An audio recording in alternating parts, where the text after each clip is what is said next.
సూపర్గా ఉంటుందండి. చట్నీ చూడండి ఎంత బాగుందో. సింపుల్గా ఇటు చూడు, మధ్య మధ్యలో ఇల్లుపాయ తగులుతూ కమ్మగా ఉంటుంది. మీరు కూడా ఒక్కసారి ఇలా ట్రై చేయండి. ఎలా వచ్చిందో నాకు కామెంట్ చేయండి ఫ్రెండ్స్. మరి ఎలా చేయాలో చూద్దామా ప్రాసెస్?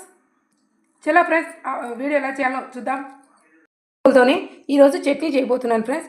చాలా టేస్టీ ఉంటుంది. ఫస్ట్ ఒక గోళం పెట్టుకున్నాను. కారం అనేది చాలా కమ్మగా రుచిగా ఉండాలి. ఒక్క చట్నీ చేసుకున్నా ఆ పూట అన్నం తినేయాలి, అంత బాగుంటుంది.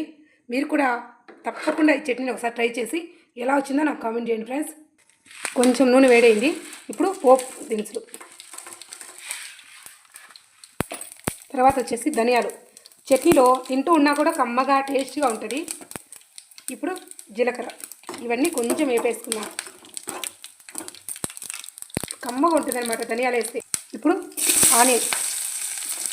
ఆనియన్ కూడా వేసుకున్నానండి. ఎందుకంటే బెండకాయ పచ్చడిలో అన్నీ కూడా మంచిగా మగ్గుతూనే బాగుంటుంది. కారం అనేది బాగా రుచిగా ఉంటుంది అనమాట. ఇది కొంచెం వేగనిద్దాం. వేగాయి కదా. ఇప్పుడు టమోటా వేసాక మంచిగా అంతా కలబెట్టుకొని తగినంత సాల్ట్ వేసుకుందాం.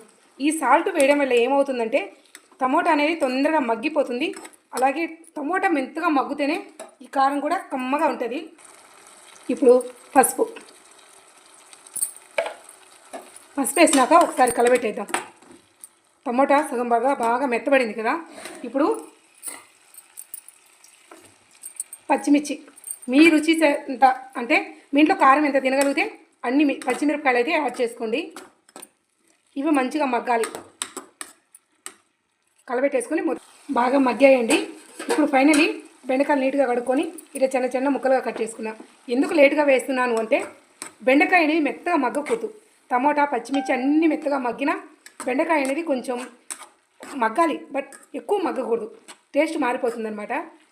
ఒక్క మూత పెట్టుకొని ఒక 10 నిమిషాలు మగ్గపెడితే బెండకాయ, ఈ పచ్చిమిర్చి, టమోటా అన్నీ కూడా మంచిగా మగ్గిపోతాయి. పచ్చడికి రెడీ అయిపోతాయి అన్నమాట. మూత పెట్టేసుకుందాం. పచ్చడి అయితే బాగా మగ్గిందండి. చూడు, నూనె ఇలా తేలిందంటే పర్ఫెక్ట్గా మగ్గినట్టే. ఇప్పుడు కొంచెం చల్లబెట్టేసుకుందాం. గ్యాస్ కట్ చేసుకొని కొంచెం చల్లబడేదాకా వెయిట్ చేద్దాం. ఎందుకంటే వేడి మోపని దంచలేం కదా. ఇప్పుడు కొంచెం కరివేపాకు దీంట్లోనే వేసేసుకుందాం. ఇలా నూనె తేలిందంటే పర్ఫెక్ట్గా ఉడికిందండి. పైన కొంచెం కరివేపాకు వేస్తున్నా. ఎందుకంటే కరివేపాకు అనేది ఏడింత చల్లారిపోయేదాకా పచ్చడి నూరం కదా. ఆ లోపు ఈ కరివేపాకు కూడా మంచిగా మగ్గిపోతుంది. ఈ వేడి మోపున ఆకు అనేది మంచిగా మగ్గుతుంది. ముందే వేసామనుకో కలర్ మారి అంతగా ఫ్లేవర్ అనిపించదు అని చెప్పి ఇప్పుడైతే వేసాను. ఓకేనా. మూత పెట్టేసుకొని 10 నిమిషాలు చల్లారనిద్దాం. గ్యాస్ అయితే కట్ చేసేసా. రోల్ అయితే తేటగా గడిపెట్టుకున్నానండి. మంచిగా తుడుచుకుంటున్నా తేమంతా. బాగా నీట్గా కడుక్కున్నాక ఇప్పుడైతే ఈ పచ్చడి రోట్లో నూరబోతున్నా. పచ్చడి అంతా ఇలా వేసుకొని మంచిగా నూరుకుందాం.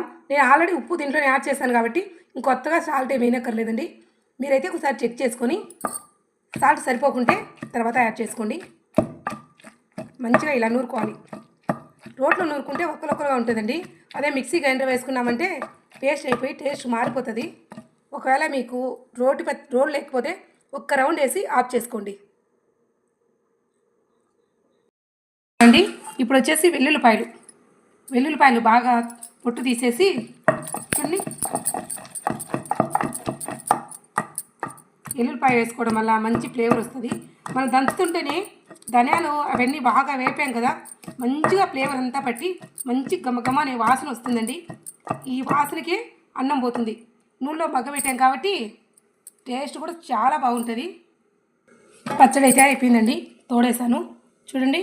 మినమిన అంటూ ఎంత బాగుందో. సూపర్గా ఉంటుంది. టేస్ట్ అయితే అద్దరిపోతుంది అనమాట. ఇలా తోడేసుకుంటే ఇంకా చాలు. పోపు పెట్టుకోవాల్సిన అవసరం లేదు. ఇంకా తర్వాత ఏం అవసరం లేదు. ఇంకా మంచిగా తినచ్చు.